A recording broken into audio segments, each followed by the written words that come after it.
Here we are, folks. The most insanely efficacious, sensorial, luxurious cleansing balm in the world has landed. I don't need to tell you what it takes to put my name to a cleansing balm, and this one had one mother of a brief. The Skin Rocks Cleansing Balm is the best balm ever created, and one I would choose every single time over anything I've ever used. 5 rollercoaster years of fearless ambition, sky-high expectation, tears, triumphs, and F-bombs. No pressure then, but what a result. Undoubtedly my most anticipated product, this was by far the hardest to make.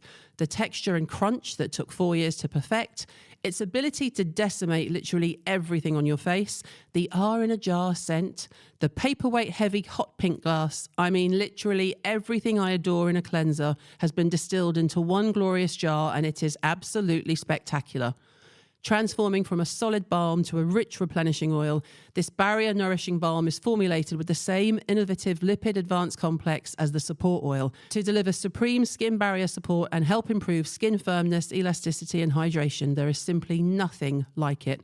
It's £55, it's ready and waiting, and there is no dupe. Welcome to Glad We Had This Chat with me, Caroline Hirons. It's your one-stop shop for all things skincare, beauty and beyond. My guest this week is one of the leading voices in the British beauty industry. She is The Guardian's resident beauty columnist, award-winning author and journalist, and fortunately for me, a good mate of mine. It's Sali Hughes. Twice in 24 hours, what a treat. I know, we were just on a trip together. You all right? Yes, I'm fine now. I've got a cup of tea. Cup of tea, no train. No train. No train. Thanks for coming. Thanks for having me. Lovely to be here. Every time we even speak or anything's on my Insta, or when I did chats with C, when I literally just grabbed you in a hallway in a restaurant. Yes, you did. I was on my way out of a pee, was I not? You were on your way to the toilet and then on the way out. Yeah. My lot, as we would say, absolutely obsessed with you. Oh, that's nice, isn't it? And I thought it would be nice to elaborate more rather than the usual, because when we meet up, we very rarely talk about skincare and beauty. No, that's true. We talk about everything around it. We talk about politics a lot. Yes. Children to a certain degree. Yes. But I thought, I don't know how much people know about your past in terms of why you know so much about things like makeup. Okay. Because you and I had similar beginnings in that we both left home early. Mm-hmm. How old were you when you left Wales? Just before I was 15. I mean, there's early and then there's... Yeah, I mean, I wouldn't recommend it. No. I certainly don't think it's a fabulous story. It's just what happened. Yeah. And then you ended up in London. Yes, came to London, then went to Brighton. I was in London for 17 years, and I think I've been in Brighton for 18 years. I'm just going to jump straight in. How did you get into makeup? Because you did a lot of the club scene, didn't you? Every time I see anything on Facebook, if there's anything to do with Soho or anything to do with clubs, in that it's always you and your mate. So we did this, and then we went there, and I'm like, how did I didn't even have the conversation with you that you used to do that? Well, because my friends tend to be really old friends. I've had the same friends for a really long time, so that's why you'll see us all talking about the clubs we used to go to. Yes, I used to go out in Soho a lot, and acid house clubs and things like that. So that's where that comes from. Acid house. Yeah. And in fact, a drink in Soho is how I ended up working in the industry. Mm-hmm. So I was obsessed with fashion and beauty growing up, obsessed. To the point where, like, my party trick was you could hold up any shoot in Elle or Vogue or Just 17 or Lux, and I would tell you who the model was, who the makeup artist was, who the stylist was, and I could just tell you without checking the credits. I was just obsessed. And so I knew a lot as a kind of fan, I suppose. And then also I was born with ichthyosis, which is a genetic skin condition, which meant I was in dermatologist's office for a long time when I was a kid. Got discharged when I was about 11, I think, because I was doing a better job of managing it than they were. And most dermatologists will say this to you, that the person inside the skin is generally the expert in their own skin, because they can see immediately what responds, you know, how well you respond to things and so on. And so I was managing the condition really well myself, so I got discharged. That's where the obsession with skin came from. The obsession with fashion and beauty was ongoing. So I came to London, and one night I was in a bar called Fred's on Carlisle Street. I was very young, so I think I was 15. Yeah, I would have been 15 at this point. dressed in, something absolutely outrageous. And I was introduced to a makeup artist at the time. Her name was Pearl. Her real name was Lynn Easton, so her credit was Lynn Easton, but she was known as Pearl. And I was introduced to her, and we just got talking. She was a friend, actually, of a friend. I said, I love your work. I loved this shoot you did. I loved that shoot you did. And she said, God, you seem to know an awful lot about this. She said, I'm looking for an assistant. I'm about to start working with the assistant I have. Are you interested? And I said, yes, absolutely. I didn't have a kit or anything. And then we did our first job on a chocolate commercial a week later. People who follow lots of beauty accounts on Instagram, you may know Celia Burton, the makeup artist. Celia is Pearl's niece. Right. And Celia inherited Pearl's makeup kit, which I always think so lovely. And so I've sent her lots of pictures over the years, lots of snapshots over the years of like us in the park, us in bars. She's got loads of pictures she didn't have of Pearl before that I've sent her. And we keep in touch about that. She's so lovely. It's lovely to see the legacy sort of carry on. But yeah, so I became her assistant and trained under her as a makeup artist. But all I ever wanted to be was a journalist. I didn't want to be a makeup artist. I never wanted to be one. I wouldn't have been good enough to be one, not a successful one. I just only wanted to be a writer. So as soon as I was old enough to get work experience on magazines, that's what I did. And I've been a journalist for, I'm going to say 28 years, something like that. Yeah. And where was your Did every other imaginable job along the way. Oh, yeah, we all did our bit of... And waitressing and service industry, as we've had the conversation before. I've done waitressing, I've done cleaning, I've worked in shops, I've done ironing. Yeah, you name it. Yeah. You name it, we'll do it. Worked in a pub, worked in the Lock Tavern in Camden. Yeah. Bloody hell. What was your first writing job?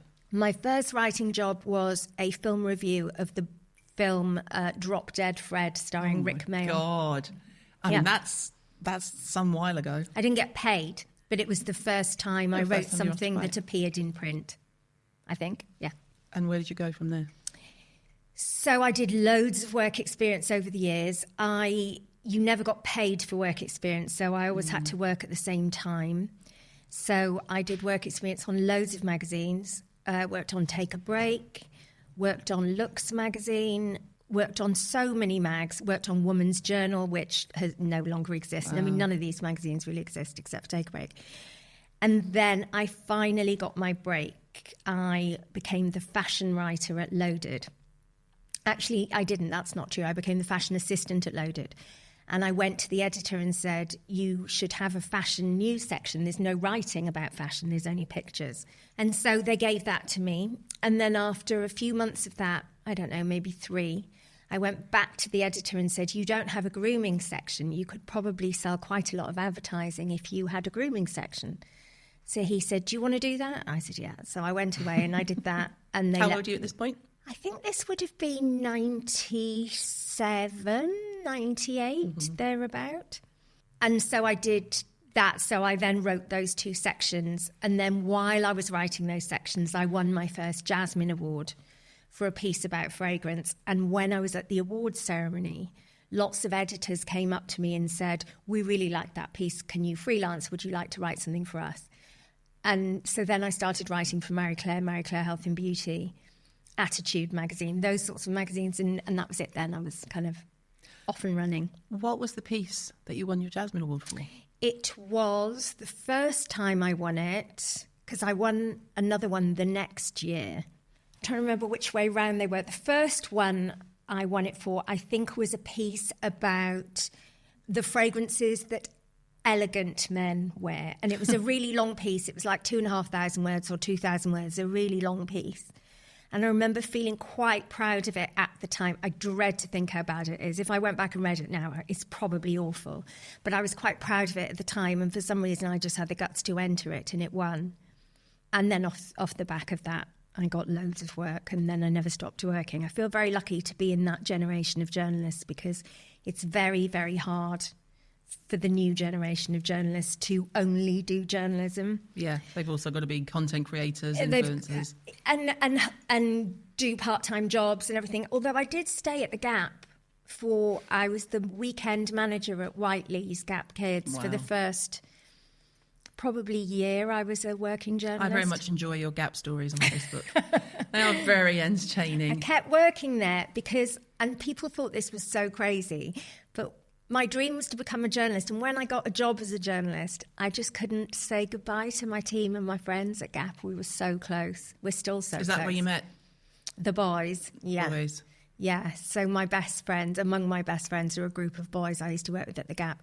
I just couldn't bear to say goodbye to everyone, and so I kept on. I stayed on as Saturday and Sunday manager for a long time. So bizarre. So I worked 7 days a week, but I just loved it. If you know you always wanted to write, did it always come naturally to you? Did you do well at school when it was writing, or were you a voracious reader? Where did that come from? And was it just pure chance that you ended up writing about beauty, or did you always see the opportunity to mix the two? I have never just written about beauty. I mean, at the beginning, when you were getting, because you had fashion at first, though. I was fashion. Well, I was kind of general work experience. Then my first job was in fashion writing, and then for a long, long time, I didn't even write about fashion when I went freelance. I think when I hit about 30, I only wrote first-person opinion for a long, long time, and general features and cover interviews. And I still do cover interviews. I don't really do general features very much anymore.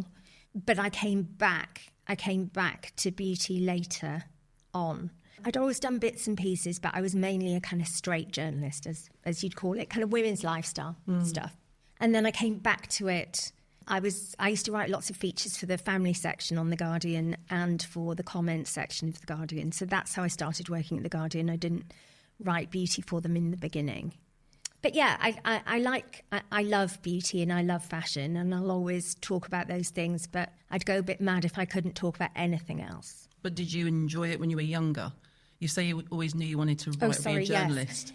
Yes. I only ever wanted to write. I didn't have a plan B. I only ever wanted to be a writer. And as to your point of did it come naturally, I mean, yeah, I found English the easiest subject, definitely at school. I'm absolutely atrocious at maths. I basically had a faked period for my entire secondary school career when it came to PE. I hate sport. I hate PE. I hate maths. I wasn't particularly interested in science, although I'm now in awe of people who are scientists. But as a kid, I just wanted to write. That was all I ever really wanted to do. Yeah, and I was good at it. In terms of whether I was good at school, I didn't find school hard. I just didn't go. Just weren't bothered. I didn't go.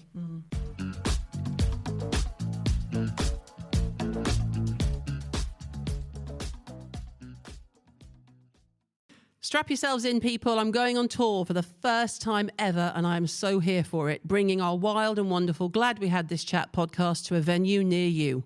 Promising you an unforgettable night of unbridled honesty, unfiltered opinions, F-bombs and fearlessness. Come join me and a stellar lineup of special guests as we talk all things skincare and beauty, along with frank discussions about life's adventures, challenges, highlights and joys, with exclusive on-stage skincare demos, entertaining Q&As and a healthy dose of unscripted hilarity. This is Caroline Hirons, me, live and apparently on steroids. It's happening. Get your tickets now at carolinehirons.com and secure your spot.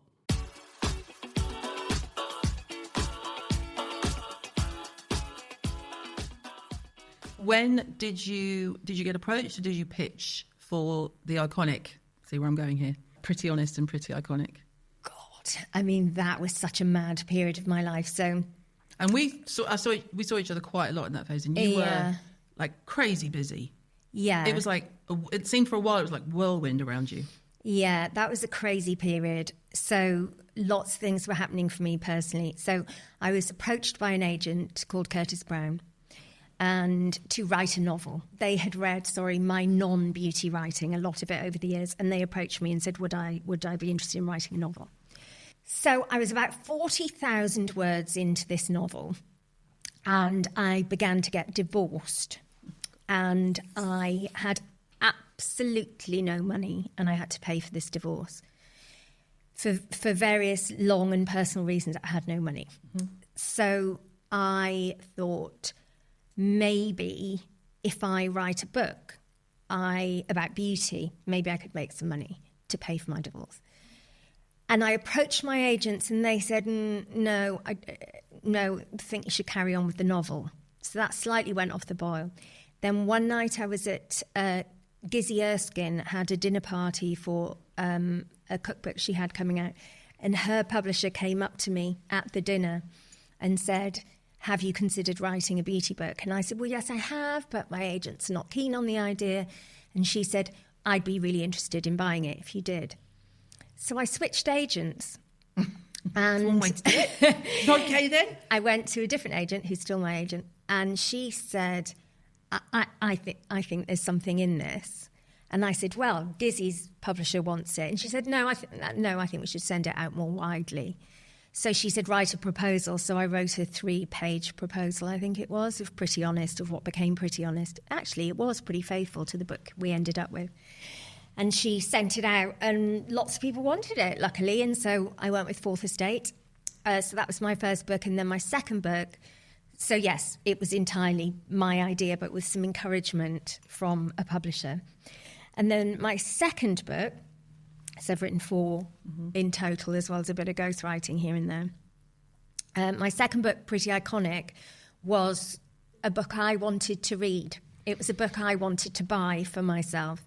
Because if you are somebody who has been obsessed with beauty your whole life, those products really mean something to you. And I wanted to cover the iconic beauty products of the past, because to me, much of it was like my personal mixtape. It was like my beauty mixtape. I think it's your love letter. Yeah. I think Pretty Iconic is your love letter. It's my favourite just because it's, like you said, those of us who are obsessed with beauty, I totally got where you were coming from. Yeah. And I almost knew what was going to be in it. Obviously, not all of it, but I was like, she's going to have Elnet, she's going to have Clinique, she's going to have... And I had this whole... And there was no letdown. There was no, I wouldn't put that in there. It was just absolute... But I was also surprised it hadn't been done before. Yes, me too. And, it wasn't entirely my idea. I mean, it was my idea to do a beauty format of it, but I really got the idea from Nigel Slater.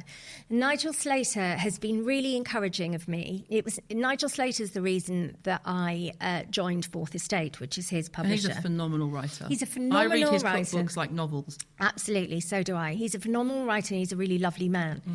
And I was talking to him when HarperCollins, Fourth Estate, which is part of HarperCollins, were trying to buy my first book and people were bidding. I was invited to a party and Nigel Slater was there and I said, Fourth Estate want me to come to Fourth Estate. What do you think? And he and I talked for ages and he said, you should absolutely go with Fourth Estate. And his book, which was all about great British dishes and his memories of certain dishes, whether it was a cheap ice cream in a stainless steel bowl or whatever, or a Bounty or whatever it was. I really loved that book. And Eating for England, I think it's called, yeah. And Pretty Iconic definitely came from reading that book and me thinking, I really think there's something to this. And then it was finished off by the fact that my husband, who wasn't yet my husband, but he was in the loft, and there were all these sandwich bags filled with beauty products, and he said, how can you possibly want these? They'll all be gone off. And I said, you cannot throw them away because they don't exist anymore. Don't you dare. Prada monodose skincare, for example. I've still got all of that in the loft. I didn't keep any of that. I've still got all of that, and it's a piece of beauty history. And I just felt in the loft I had this kind of archive of beauty products, and I wanted to remember them. And I was always reading pieces in women's glossy magazines where women would say, oh, my mother left me her Chanel suit or whatever. And I'd be like, that's not my life. That's no one I know's life. I remember Olay, or Ulay, as it was called when I was a kid. I remember Pond's cold cream. I remember my granddad's Old Spice. Those are the things I remember. I don't remember Chanel handbags and Chanel suits. It was those kind of everyday items, Vosine, those everyday items, those everyday smells. That's my memory of childhood. I'm glad you said smells. Yeah. Fragrance has become I think it's become a bit more of a calling card for you these days, personally. Do you think? Yeah, I love it when Instagram serves me up your fragrance diaries, your perfume diaries. Oh, God, they're such a pain in the arse to make. I can imagine. That's why I love watching them, because they look like they're an absolute pain in the arse to make. They are such a nightmare. They take me days. I look at them and I go, oh, how does she have the energy? I don't. Because it's I really just regret starting. Yeah, but you can't stop now because they're addictive. Because I don't have them, as you know, because you say I like to smell like a bag of sweets, which is fair. I don't particularly like a sophisticated. Yeah.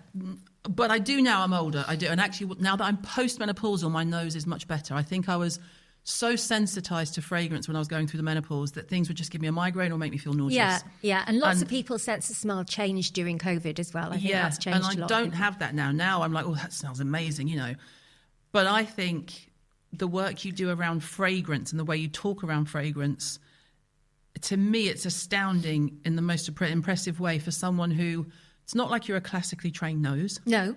It's not like you had that educational aspect, because, we're secondary school kids. Mm-hmm. But you write in a way that I've always watched those and thought, you would make a fucking killing if you did QVC. If you sold fragrance on QVC, so there was a story about QVC, right? So Molton Brown were the first beauty brand to ever do £1 million in an hour. Yes, I knew that because I did a story on QVC where I became a presenter for a day for Glamour. They did the TSV, and Jill, who presented Molton Brown, then went on to train people who wanted to do QVC, and I did a training with her. Because she would do what you and Alistair Park do and talk about fragrance in a way that takes you, drags you into your camera, and then goes, and I have this, everything you describe, I'm like, I'm on the tube with Sally, I'm on a train with Sally, I'm at that event with Sally, in a way that is far more impressive than someone like me who just goes, this smells lush. Because that's about all I manage. I go, I really love this, or I hate this. But you describe it in a way that you see chefs talk about food. Like if there was a show called, like you've got The Bear, Bear. Yeah, love The Bear very much. Yes, chef. Yeah. Yes, chef. Yeah. It would be yes, Sally, if you were talking about fragrance.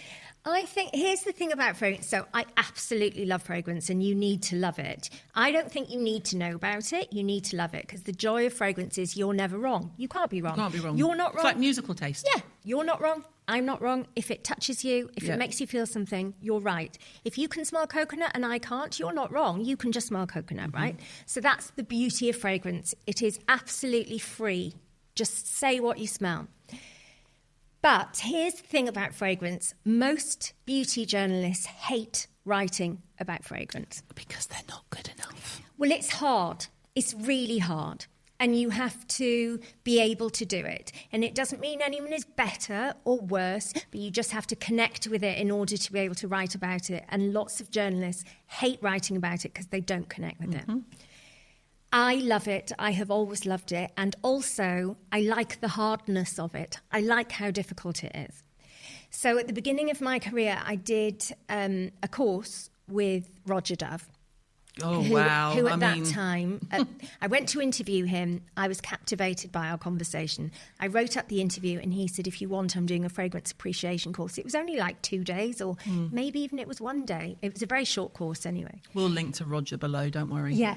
And I loved it. I was absolutely hooked. But I loved it when I was a child.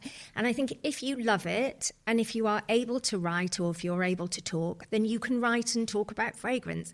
And I think people get too hung up on the technicality of it. But what I always say to people, I'm one of the few journalists who writes about everything across beauty, right? And it's hard to be taken seriously when you do all of them. Yeah, and I don't do health, and I don't do wellness, because I find wellness problematic, and I find health boring, right? Health is obviously very important, but I find it boring. Talk about manifestation. Can't even. But I'm one of the few journalists that writes about all the categories within beauty. Yeah. And I always say to people, look, they're so different how you approach the writing, because skincare is science, makeup is art, but fragrance is magic. And you have to approach them in completely different ways. And I think the closest thing to fragrance writing is not skincare or makeup writing. The closest thing to fragrance writing is wine writing. Because it's so subjective, and you're having to pull comparisons and metaphors and analogies out of the sky. And you are basically describing, in the case of fragrance, air. You're trying to explain air to people. But you do it quite very bonkers. Well. But you do it very well. How many Jasmine Awards have you won? If you have to stop and count, it's a lot. I mean, more than a handful, yeah. Like 6. What was your favourite article that you wrote? Or most memorable?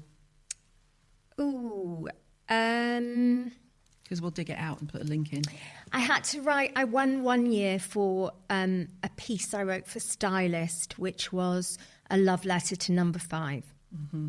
And it was like a personal, why Number 5 is so great. And that meant a lot to me because my relationship with Number 5 is very personal. I mean, it's basically the longest relationship of my life, to be honest. And it was really personal. I would have been really upset if somebody else had done it.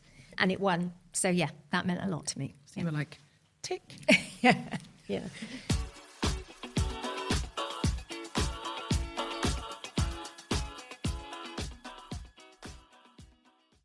There are a few things in life that just keep on giving for $3.99 a month. A floppy fuel station sarnie, one small cup of bougie overpriced coffee? I don't think so. Or, for the same price, you could be getting a month's worth of skincare insights and know-how from yours truly. A wealth of fresh, expertly written articles on all things skincare and beauty. From our free-to-download version for essential educational content to our elevated premium experience, the Skin Rocks app will revolutionise how you shop and learn about skincare.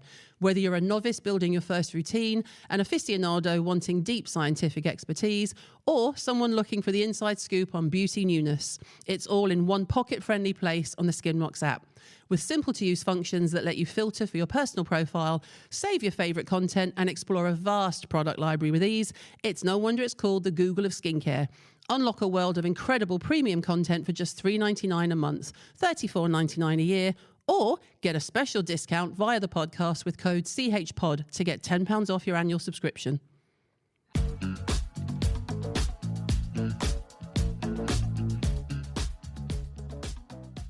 Digressing slightly, before we go down the beauty and the skincare road, because obviously I'm going to have to pick your brain, beauty banks. Mm-hmm. Where was the impetus? If you just tell us, because obviously I know, and we'll do a big link to make sure people can access and help. For those of you listening, all of this will of course be in the show notes. Where was the impetus for that? Because you have to have seen it, I think, to experience it. So did someone have a conversation with you and say, we're actually struggling really hard with this, or? No, I was in a homeless shelter. I was sitting in a homeless shelter getting ready to film something with BBC Wales about homelessness. Yeah. I had written and presented an item about homelessness for Welsh television for the BBC. This was a few years ago, 2018, end of 2017, something like that. And amongst other places, I was filming in a homeless shelter in Cardiff called the Huggard Centre. And I was sitting behind reception. And the Huggard Centres can be quite a dangerous place. Different homeless shelters have different atmospheres. The Huggard is so massive. It's a little bit nerve-wracking to be there. People with very chaotic, troubled lives, lots of mental ill health and so on. So I was kind of locked behind reception, waiting to start filming. I looked under the desk and there was a cardboard box under the desk and it had single tampons in it, single Bic razors, tiny little, you know, the kind of soap you get in a Premier Inn or a Travelodge or whatever. Bits, just bits, you know, in this cardboard box. Mini toothpaste you might get on a plane, you know. And I said to the receptionist, what's that? And she said, oh, well, if a client of ours has her period, we find her a tampon, or if somebody has a housing meeting and they need a shave, or if somebody's going to see their kids, you know, a maintenance visit with their kids and they need to scrub up, we give them what we can. And I said, where does it come from? And she said, we just bring it in if we're ever on a flight, if we're ever in a hotel, if we're ever somewhere where there's something free, we take it and we put it in the box. And I just thought, this is bullshit. Like, what on earth? We work in an industry that is an orgy of product. And there were lots of things going on at the same time. I had been complaining about waste within the industry. And Jo, who is my friend who is a PR, she was complaining a lot.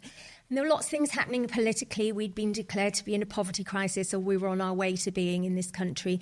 I think Trump had just got in, Brexit had just happened. Like, it just seemed like a bit of a hopeless time. And Joe and I had been talking for a few months. What can we do to cheer ourselves up, to be honest? What can we do that makes us feel less despairing?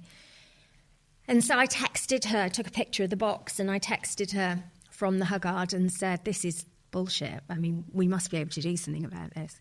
And she said, let's get all the brands to give us products and ask members of the public to give us products, and we'll give them to people who can't afford them to stay clean. She went, it's like food banks, isn't it? Beauty banks. I went, oh, yeah, great. And so the next day, I wrote a column about it for the Pool. And then the next thing I knew, we just had film crews following us. We were on the news, we were in all the press, and we accidentally started a charity. We didn't register for about 6 or 7 months after that, but it was absolutely full on from day 2. How has the need changed since you started? Has it gotten worse? Yes. Is there light at the end of the tunnel? So we're now quite a big charity. So what we do is we give essential hygiene products and toiletries to over 750 UK charities. So that is Northern Ireland, Wales, England and Scotland. And we send the products to them. So they might be homeless shelters, they might be women's refuges, they might be family centres, Sure Start sort of centres, or what was Sure Start. Addiction centres, mental health charities, churches who have interim food banks in the church, food banks themselves. I mean, every type of charity that looks after people in poverty, refugees, you name it. So over 750 organisations. And I think like 18 months ago, we were somewhere around 300. So the need has more than doubled. We cannot service everyone, although we always try. And I think our approach is unique. People get what they ask for. We can generally source them what they actually need. We don't just send them generic packs that they might not need. We find out what they need, where their needs are, who their clients are. So, for example, a homeless shelter will typically be 75% male clients. Right. So we would skew what we send them in one direction. Another charity might have their own bathroom, so we would send them jumbo sizes so that everybody can help themselves. A homeless shelter would need minis. Obviously, it's a family centre. We're talking baby products. We're talking washing powder, hygiene products, nappies, that kind of stuff. In schools, we like to send them like cool, like designer shower gels if we have them, so they don't feel left out from the other kids. So we're really, the team is amazing. The team is absolutely amazing at like making sure people get things that aren't just the bare minimum. They're things that make them happy. It's a massive undertaking. Yeah, it's huge. Did the scope of it shock you? Yes. I don't think we would have started it if we knew what we know. No. No, because it is so much work. Obviously, we don't get paid. Joe and I don't get paid. No, we obviously pay the team. We definitely didn't know how much work it would be. However, I'm glad I didn't know, because I'm glad we did it. Yeah. It's a great thing to be a part of, and it makes you feel good to be part of, if not a solution, it makes you feel good to be doing something of service. Doing something rather than the alternative, which is to sort of complain and wag your finger at the TV. Or wag your finger at people who are doing something, which is that's another thing that we've both experienced. Common thing. Well, that's another thing. Yeah.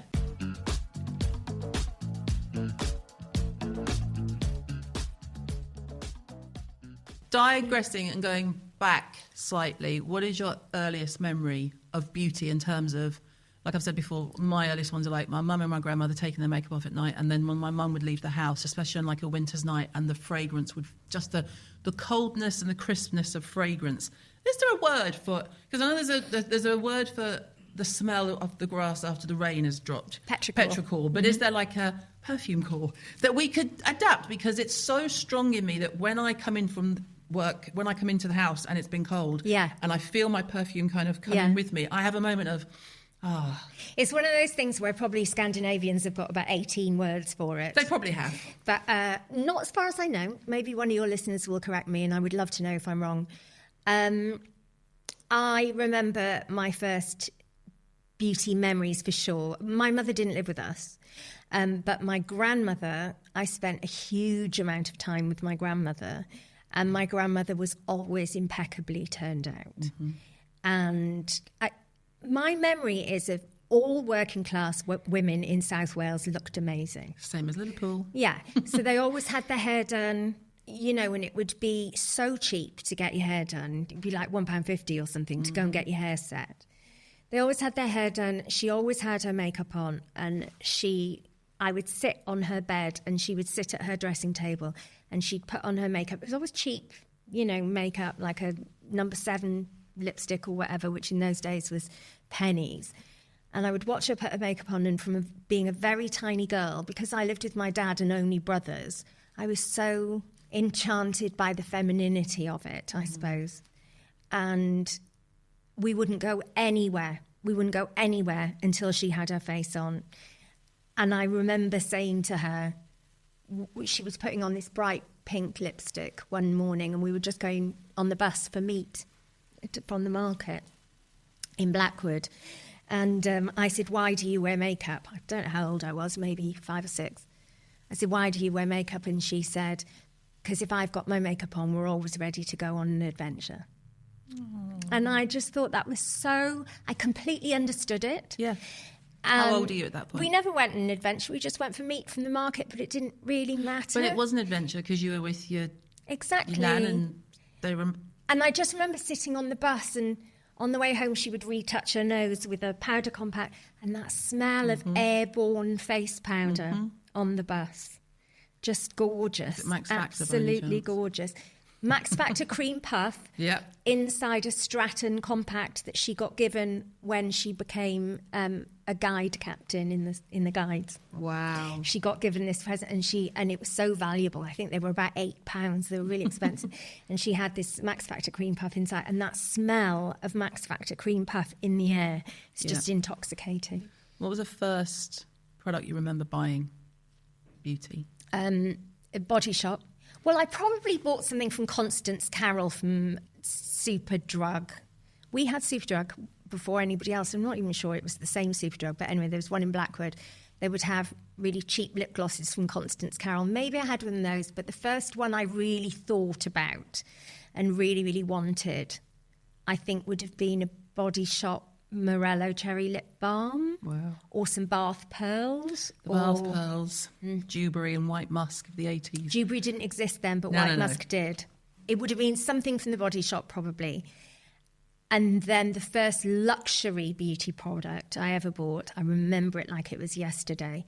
I saved up all year, or certainly from the summer onwards, to buy my best friends, my 3 best friends, a Clinique soap. You know, in the green slidey. Yeah, of course. And they were £6.40, I think. And I saved up to get them all one of those. Wow. I was so chuffed. It's crazy, isn't it? Where did you make, knowing you, I think you would see it as a fun experience, but where did you make any beauty disasters? Like I had a black crimped hairstyle. I dyed my hair black and I crimped it. I don't know what I was thinking. I'm the least emo person I know. Oh, it was goth God. in the day. How long have you got? I had a highlighted perm. My brother told me I looked like Whitesnake. It was worse than a highlighted perm because it started off as a mullet that I tried to save by perming it and highlighting it. I did the proper ringlet perm that your mum's neighbour spiral does. Perm. Oh, God, horrendous. That was terrible. I looked horrendous. I used to wear this Mary Quant foundation to school, even though I didn't have a spot on my face. I've never had spots because I'm so dry. And I wore this thick foundation that was like orange. I think the colour was called biscuit. It was all dry and matte. I wore that to school every day for ages. I had lightning bolts down my face at one point from a number 17 kit that came with a stencil that you put on your face and painted over it. Oh, my God. I mean, the list is endless. I can look at a picture from even 15 years ago and I'm like, what were you thinking? I do that from 15 years ago because I was perimenopausal. It wasn't the best time of my life, let's be honest. Oh, my God. I just looked unbelievably bad on many occasions. I mean, even as recently as, about 12 years ago, I went to Fashion Week and I went for a fringe trim and they just lopped a massive chunk out of my fringe. I look at the pictures now and I look like Dumb and Dumber. I was at Fashion Week interviewing Val Garland backstage. I looked horrendous. And you're like, why did I let them come near me with scissors? Yeah. What are your ride or die product? Like your one one and done. You can't say number 5. Buy it for life product. So let's assume number 5 is always here. It's Sure. more like a monument. Sure. What have you got in terms of, you're never without it? Some kind of body lotion. I don't think there will ever be a time in my life where I don't own a Neutrogena body lotion, probably. I don't think I've ever not had one somewhere. A nice rich one for your skin. A really rich body lotion, and I could not be without it. I mean, I literally couldn't leave the house. I couldn't. I don't know I how couldn't people leave the don't house. moisturise every day. I couldn't leave the house, and I have been in people's houses unexpectedly. And the next morning, I would have to leave without a shower if there was no body lotion. Oh, yeah, you can't. I could never have a shower and not put body lotion on No. because I would be in pain. Like, I would be so uncomfortable. That's too severe. Yeah. And what about smells in terms of beauty products? Because you are a big lover of fragrance and skincare.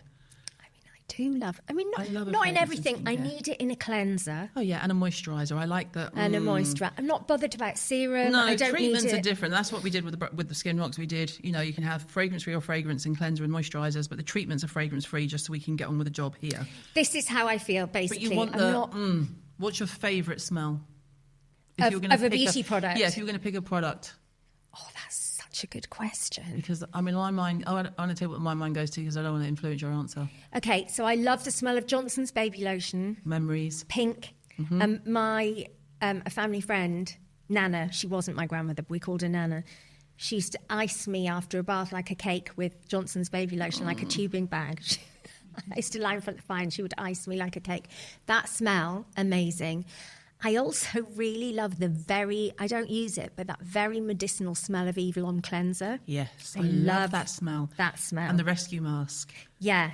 It's a bit like, it's a similar type of smell to Elizabeth Arden 8 Hour Cream. Yeah. It's that medicinal. Ointmenty sort of smell.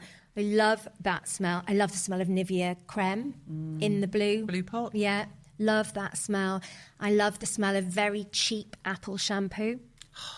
Conditioner, peach conditioner. You know that very Alberto synthetic... Balsam. Oh, Alberto Balsam. 99p. Really cheap synthetic apple. It's like the beauty equivalent of a foam banana sweet. You know, that really fake smell. Love that. Do you know what? They're generally quite cheap things. Hawaiian Tropic. I mean, who doesn't love a bit of The smell of Hawaiian Tropic. I mean, so many. Oh, the smell of Flex, Revlon Flex shampoo and conditioner. Remember the Avon SOS? Avon SOS, which you can still get. My husband likes that. They tend to be quite cheap things. I tend to like, in that context, quite a synthetic. Because you're the opposite in fragrance. I'm the opposite in You fragrance. like old lady handbags, as we've said before. I want to smell like the suede interior of an old lady's vintage handbag. Yeah. I remember when you first said that to me, I was like, how odd. But now that I know you, it's absolutely It's perfect. totally consistent with my personality. What's your current skincare routine? I look after my skin. I always have. I would do a cream cleanser in the morning. I look after my skin, but I don't do that much, if I'm honest. So I do a cream cleanser in the morning. Then the older I get, I now need an essence. So I would typically use the Ren one in autumn, winter, and the Shiseido one in spring, summer. I need a hydrating essence of some kind. I like glycerin. My skin likes glycerin more than it likes hyaluronic, for example. Kind of over hyaluronic. So then I would do an essence. Then I would do a vitamin C. Change brands all the time because I'm always testing things. I would do vitamin C. Then I do an eye cream purely because I then go to SPF. And I don't want it in my eyes. That's the only reason I use an eye cream, really, because I don't want SPF in my eyes. Then on to makeup. Then in the evening, I would do a balm cleanse. Then I would do a cream cleanse if I'm wearing makeup and sunscreen, which I usually am. And then I would use a retinoid. And that's it, you know. I'm not much of a masker. One thing I do religiously, which is so un-me... So as I mentioned, I do body cream. I moisturise my body at least once a day, probably twice. One thing I do religiously that's not very me is I'm devoted to my Zip Halo. I know, and this is fairly new, isn't it? I have been doing this for, I feel, 7 months. Yeah. I love it. I remember because obviously when you hear something once, you think, oh, they're just doing it. Then you hear it twice and 3 times. I'm like, God, this woman is really using this thing. Yeah. I use it like 4 times a week. I was going to say 4 times a day. I'm like, no, you do not. With with caveats. So obviously I know loads of people work with them. I do not. They have approached me about it and I have said no. And even though I love it so much, the reason I have said no is I don't buy the long-term claims of any nanocurrent, electrocurrent device. However, if you want to look better today, you will look better today for the whole day. I can look at pictures and I know if I've done it that day or not. Really? Yes. Sold. Yes, I absolutely love it. And they sent me one. I lost it. I thought I'd left it in a hotel. I bought myself another one. Then I found the original like 6 weeks later. So now I've got two. So I do them simultaneously. So you can save time? Yeah. Do you do it while you're watching telly or in the middle of your routine? So I do it before cleansing in the morning. So I do it on a dirty face. Wow. Because I don't, not that it's dirty, but No, you know no, what I mean. yeah. Because the gel, the gel comes off anyway. So I wake up, I put the gel on, I do the zip halo, then I get in the shower, do my skincare. So I never leave the gel on. It's amazing, amazing. But with caveats. And it's expensive and people are always saying to me, is it worth the money? It's like, I have no way of answering that question. I'm not interested in cars. I cannot believe the money people spend on cars because I find cars boring. Yeah. But if they love cars, then it's probably worth Knock it to yourself them. out. Exactly. So I'm not in a position to say whether it's worth the money or not. But for me, yes.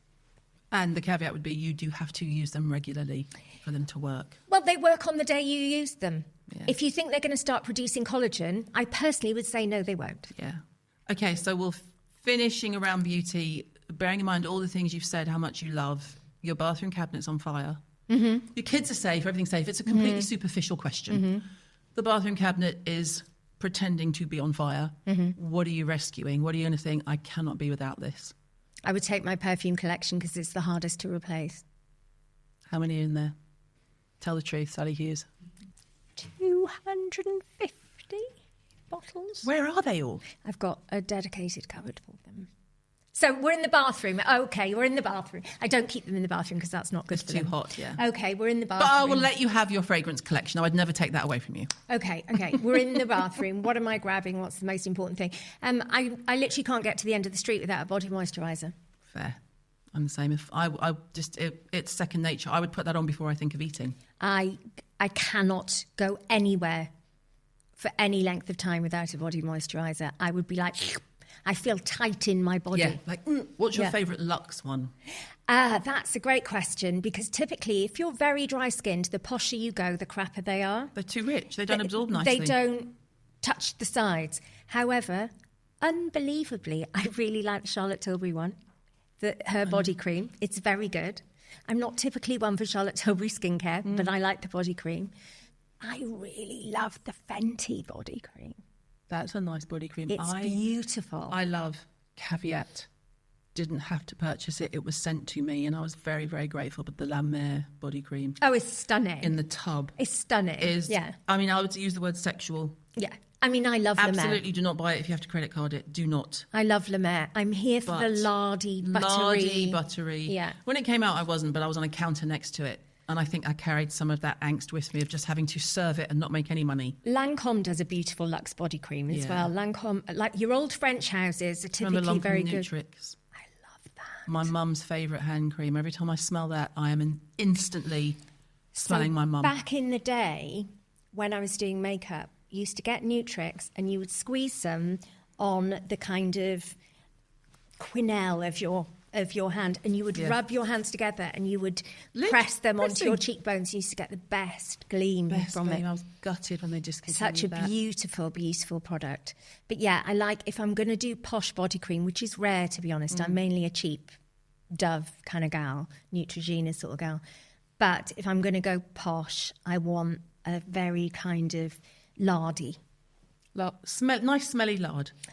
Delicious smell. So for a night out, I would have a really beautifully fragrant lardy cream before I went out. And do you do it all over or do you just do arms and body? I do arms and body and then the legs is always cheap. Oh, bum, boobs, everything. Wow. Oh, yeah.